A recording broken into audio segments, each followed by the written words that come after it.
Take a deep breath with me. Close your eyes for just a moment. Now, picture the night sky over Brazil in the year 1876. The air is heavy with the smell of earth after a day of burning sun. In the distance, cicadas sing their endless chorus. Lanterns flicker in colonial estates. Grand houses built on the wealth of coffee, on the suffering of enslaved bodies. The Vale do Paraíba in southeastern Brazil was the beating heart of the coffee empire. Coffee that traveled across the ocean, filling cups in London, New York, Paris. For Europeans and North Americans, that coffee meant mornings of comfort, business meetings, small rituals of daily life. But for those who produced it, the enslaved men, women, and children, it meant backbreaking work, hunger, and constant fear. Now imagine yourself walking closer. Past the main house, past the gardens where the master strolled proudly, you reach the senzala, the slave quarters. It is dark, cramped, alive with whispers and muffled cries. Straw mats on the ground, bodies pressed together, mothers holding children tight. The air thick with the weight of exhaustion, the smell of sweat, smoke, and despair. This was not a home. This was a prison built of mud and wood. And yet, it was here that enslaved people loved, dreamed, remembered songs from distant lands, and nurtured small sparks of resistance. On one particular night, in 1876, in this valley of power and pain, silence would shatter. What began as another evening of submission would erupt into one of the bloodiest and most haunting episodes in the history of Brazilian slavery. It is a story rarely told outside Brazil. It is a story that carries both horror and dignity. And it is a story that demands we listen, not as distant observers, but as fellow human beings. So tonight, let's walk together into that history, not through the polished halls of the masters, but through the doors of the senzala. Let's hear the footsteps, the cries, the silence before the storm. Because on that night, the enslaved would rise, and the walls of the senzala would witness massacre. To understand the massacre, we first need to step into the world of 19th century Brazil. The Vale do Paraíba was not just a place on the map. It was a machine of wealth, built on coffee plantations that stretched as far as the eye could see. Hills covered in neat rows of green bushes, each one demanding endless labor. And that labor came from enslaved Africans and their descendants. By 1876, Brazil was the last country in the Western Hemisphere to still legally maintain slavery.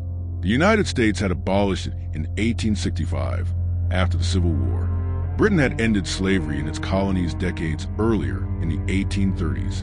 But Brazil held on. More than 4 million Africans had been forced across the Atlantic over centuries, more than any other country in the Americas. And though the transatlantic trade had been officially outlawed, the scars remained, and slavery inside Brazil was alive, brutal, and immense. The valley was a symbol of power. The coffee grown there fueled Brazil's economy, and with it came social hierarchies etched in cruelty. Planters, known as barons do café, coffee barons, wielded wealth like kings. They built mansions, imported furniture from Europe, dressed in silk, and sent their sons to study abroad. To the outside world, they appeared cultured and modern. But beneath that facade, their fortune was soaked in blood. For the enslaved, life in the valley meant dawn-to-dusk labor. Men carried sacks of coffee beans heavier than their own bodies. Women worked in the fields and the kitchens and the nurseries, feeding not their own children, but the children of their masters. Children, barely old enough to speak, already put to work, fetching water, feeding animals, or cleaning. And punishment lurked everywhere. The whip, the stocks, iron collars with bells to prevent escape, branding with hot irons. The cruelty was not only physical, it was psychological. It was a system designed to break the human spirit. Yet even in this system, resistance never died. Some enslaved fled to the forests, forming quilombos, hidden communities of freedom. Others sabotaged work, broke tools, slowed down the rhythm of labor. And sometimes, as we will see, resistance exploded in violent revolt. In 1876, the Brazilian Empire was beginning to face pressure. Intellectuals, abolitionists, and even foreign governments questioned how a modern nation could continue enslaving millions. But in the plantations of Vale do Paraíba, Little of that debate mattered. For those inside the Senzala, life was as harsh as ever. And it was here, in this valley of contradictions, wealth and misery, beauty and brutality, that the massacre of the Senzala took place. Pause with me for a second. Before we walk into the chaos of that night, I want you to really feel what life inside the Senzala meant. Not just statistics, not just history books, life. The Senzala was not one single model. Some were long, narrow barracks made of mud and wattle, with small openings that barely let in light. Others were clusters of smaller huts, crowded around plantation, but they all shared the same purpose: control. Inside, there was no privacy. Families were torn apart, husbands separated from wives, children sold away, mothers left with empty arms. Imagine trying to sleep while chained, shoulder to shoulder with dozens of others, listening to the cough of someone sick, the muffled sob of someone who had just been beaten, the restless cries of a child who would not be comforted. And yet, within the suffocating darkness, the enslaved carved out fragments of humanity, songs whispered at night, carrying rhythms remembered from Africa, lullabies hummed to children, quiet prayers blending Catholic saints with ancestral spirits, food shared, stories told, memories kept alive. Can you feel the contradiction? The Senzala was meant to erase identity, but it became, in its own way, a vessel of survival. Now, imagine the daily rhythm. At first light, the overseer's whip cracked against the silence. Work began before the sun rose, often continuing until it sank again. Coffee had to be planted, weeded, harvested, carried, processed. The valley's wealth depended on every drop of sweat wrung from enslaved bodies. There was no mercy for exhaustion. A stumble under the weight of a coffee sack could bring punishment. Speaking too loudly could mean whipping. Looking a master in the eye might be seen as insolence. And still, even under such weight, the enslaved held something the masters could never fully destroy: will. At night, when work finally ended, the Senzala breathed with a different rhythm. People gathered in small circles. They whispered about escape, about Colombos hidden in the forest. They shared secret news of rebellions in other plantations, or of abolitionist movements growing in the cities. Some carried scars of failed attempts. Others dreams they had not yet dared to act on. It is here, in this fragile space of hope and despair, that the seeds of revolt were planted. The massacre we are about to witness did not come from nowhere. It was born of years of silent resistance, of pain carried too long, of humanity that refused to be erased. So let's step closer, together, to that night.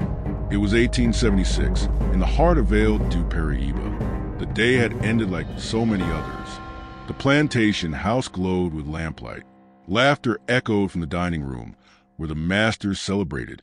The Feast of the King's Jeteris was a night of festivity for the elite, filled with music, food, and wine. In the Senzala, the enslaved returned from the fields. Their bodies ached, their hands raw, but the night carried whispers of something different.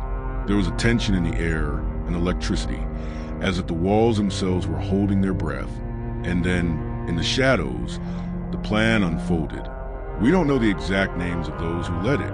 Their identities have been blurred, erased, or silenced by history.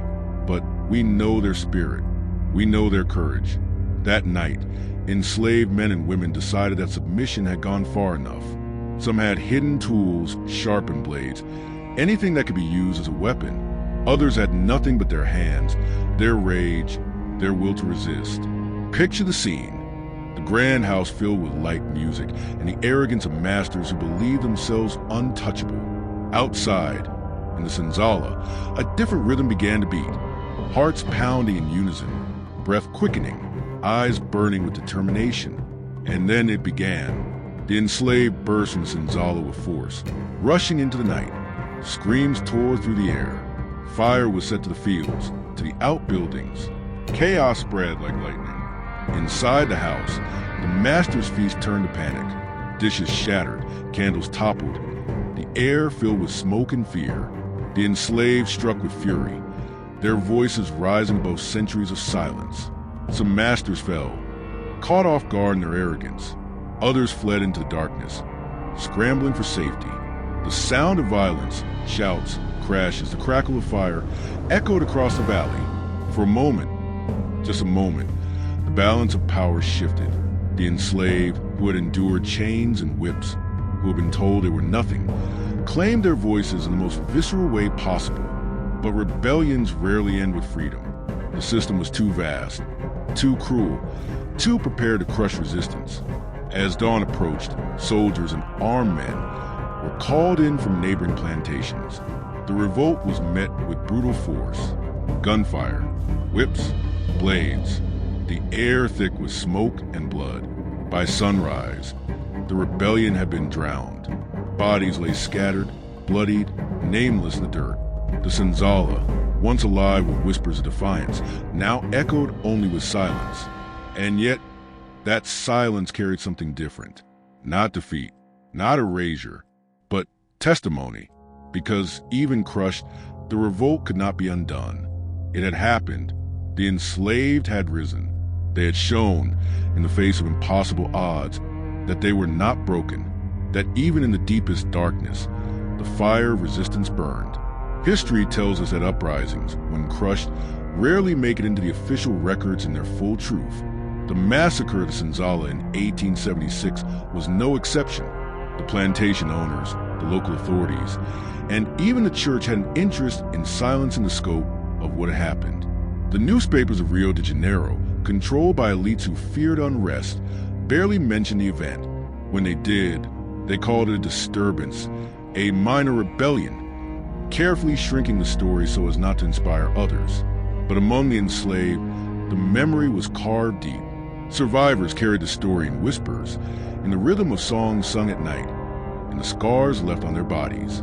After the bloodshed, the plantation owners made an example of those captured alive. Some were executed publicly, their bodies displayed as warnings. Others were branded, whipped until their skin tore, or shackled and sold far away, so they would never see their families again. And yet, punishment did not erase what had been revealed. The revolt had exposed the deep fractures in the system. For years, abolitionists had argued in parliament, in salons, in newspapers, that slavery was unsustainable. Now, in the charred remains of Plantation House, that truth screamed louder than any speech. Imagine being an elite family in the Vale du Paraíba at that time. You had built your wealth on coffee exports, your identity on hierarchy, your comfort on forced labor. And then, in one night, the illusion of control shattered. If revolt could happen here, it could happen anywhere. The massacre became a ghost that haunted the valley. Plantation owners tightened their grip on the enslaved. More soldiers patrolled. Laws were passed restricting gatherings of black people, even free ones. But repression only bred more discontent. In the wider world, abolitionist movements gained momentum. Across the Atlantic, Britain had ended slavery decades earlier. In the United States, the Civil War had destroyed the slave system just over 10 years before. Brazil now stood as the last great slaveholding society in the Western Hemisphere. The massacre was another crack in the facade, but for the enslaved themselves, the consequences were even more personal. Families shattered once again, songs sung with heavier sorrow, eyes that had dared to glimpse freedom now forced back into chains. Still, something had shifted. Revolts are not measured only by their immediate outcomes. They ripple, they echo, they leave behind fragments of courage that others pick up. The massacre of 1876 became part of that hidden archive of resistance, one that stretched from the Palmares Colombo of the 1600s to the street protests that would come in the 1880s. A hidden, living memory carried by those who refused to let silence bury them. Close your eyes for a moment. Picture the valley today. Green hills rolling under the sun. Old colonial mansions still standing. Some turned into museums, others crumbling into ruins. Tourists pass by, sipping coffee in quaint cafes, unaware that the soil beneath their feet once drank the blood of rebellion. History often prefers to polish the past, to wrap it in nostalgia. But if you listen carefully, if you let yourself feel the weight of the silence in those old senzalas, you will hear the echoes, the cries of children torn from mothers, the whispered songs of ancestors. The roar of a night when the enslaved rose and declared, "Enough." Why does this matter now? Because history is not just about dates and names. It is about wounds carried across generations. It is about systems of oppression that do not vanish overnight, but linger, reshaping themselves into new forms. In Brazil, slavery officially ended in 1888, but freedom on paper did not erase centuries of exploitation. The descendants of the enslaved were left without land, without reparations, without recognition, poverty, racism, exclusion. They were the aftershocks of slavery, rippling across time. And here's the truth. This story does not belong to Brazil alone. Wherever you are listening from, the United States, the UK, Canada, Australia, you are connected to it because the wealth of empires was built on this system. Because the legacies of slavery shape our world today. So let me ask you, what do we owe to those who resisted? Even when resistance meant certain death. What does justice look like for lives cut short, for courage buried in silence? The massacre of the Senzala in 1876 is not just a tale of tragedy. It is a testimony. It tells us that even in the darkest hour, people refused to be reduced to property. They chose to fight. They chose to scream into the night, even if it cost them everything. And that matters. It matters because remembering is a form of justice. It matters because their fire, however brief, still burns through us when we choose not to look away. So, the next time you sip coffee, remember where it came from. The next time you walk into a grand colonial building, ask yourself whose hands built it. The next time you hear silence, listen for the echoes of those who dared to rise. Breathe in. Hold this truth for a moment. Let it unsettle you.